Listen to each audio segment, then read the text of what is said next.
All right, so let's go ahead and start with this problem.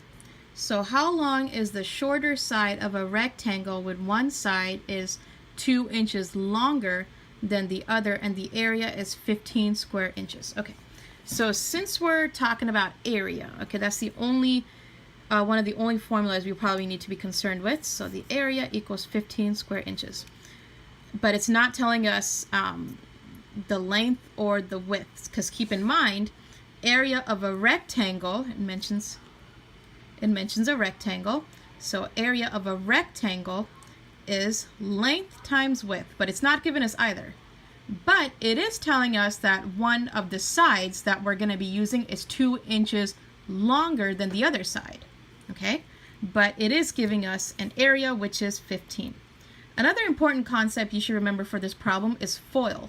You remember first outer, inner, last? I mean, I wrote it out of order here, but it is first, outer, inner, last. Remember FOIL?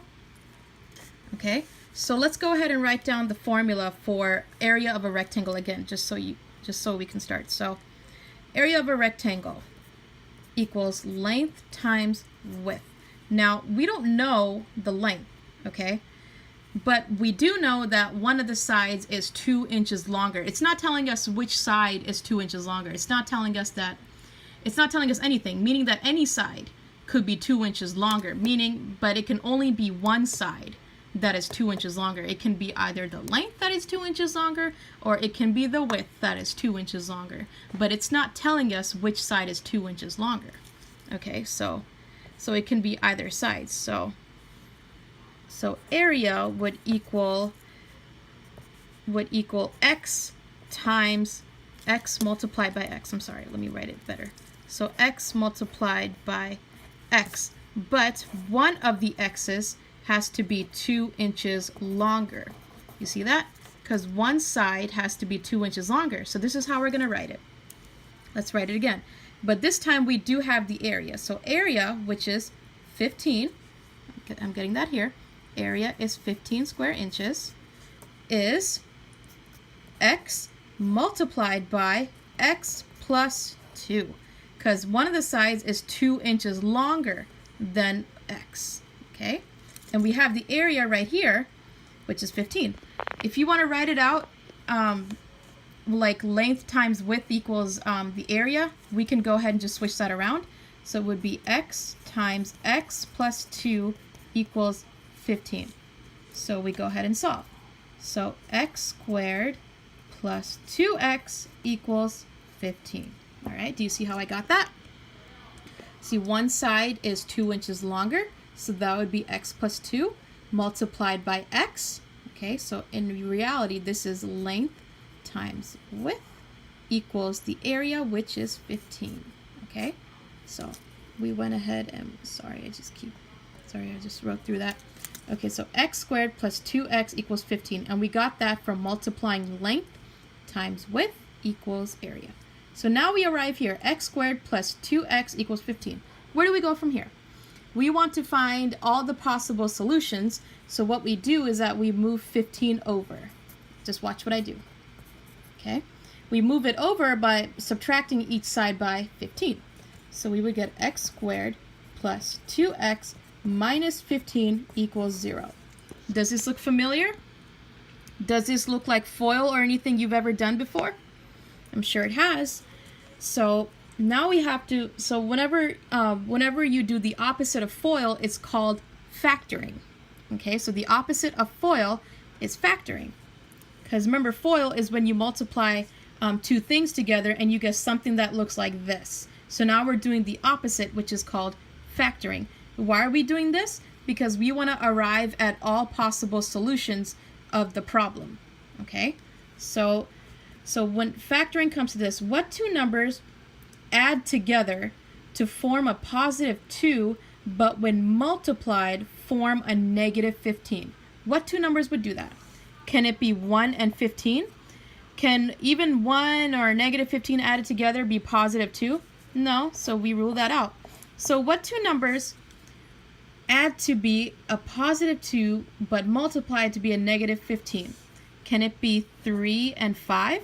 So let's see, positive 3 plus positive 5 equals So positive 3 plus positive 5 equals 8. Okay, that's not right because that's not positive 2. However, even when multiplied, positive 3 times positive 5, well, they equal a positive 15, but it doesn't equal a negative 15. So one of these numbers we know has to be negative in order for this to work. So how can this be structured so that way when added together they can equal positive 2? That means one of these numbers has to be negative. So if 5 is negative and we add 3, it would equal negative 2, which is not positive 2, okay? And that's not positive 2. That's not the solution we want. We want something, we want something that's a positive 2. We don't want a negative 2 because that would completely just change the equation. So, well, let's make the 3 negative. So how about 5 plus negative 3? We get positive 2. Let's try multiplying them. 5 times negative 3. We get negative 15. So that works out, right? We got a negative 15 right here. We got a positive 2 right here. So these numbers work out. So 5 and negative 3 work out. These are our numbers that we need for this equation. Now, how are we going to write it out?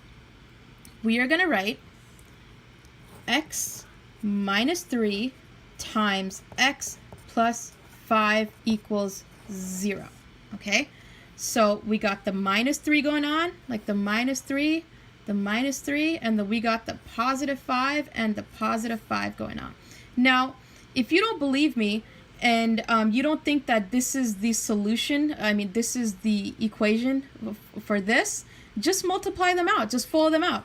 Let's go ahead and follow these out, well, to test it, well, to see if it equals that right here, if it equals this little nifty equation right here. Let's test it out. So x squared plus 5x minus 3x minus 15 equals 0. Okay, let's go ahead and solve that out. So what is positive 5x minus positive 3, minus 3x? It would be x squared plus 2x minus 15 equals 0. So that checks out right here. So that checks out. So we know that these are our solutions. Now, but we're not done yet. We still have to set each equation to 0 because remember that equals 0 doesn't go away even if you want it to. So let's try the first one. So x minus 3 equals 0. How do you get x by itself? You add 3 to each side. X equals 3. Okay, let's try the second one. X plus 5 equals 0. Okay, so how do you get x by itself? You minus 5. X equals negative 5. Well, one of our solutions is negative, so we have to reject this one because you can't have an area that's negative. Like, that makes no sense. Otherwise, it wouldn't exist. So we have to go with this one. X equals 3. So, well, the shorter side, since it's asking us how long is a shorter side of a rectangle where one is 2 inches longer than the other, we just found it. X equals 3 would be the shorter side. All right. Let me know if you have any questions. I'm also going to send you these problems by scan, okay?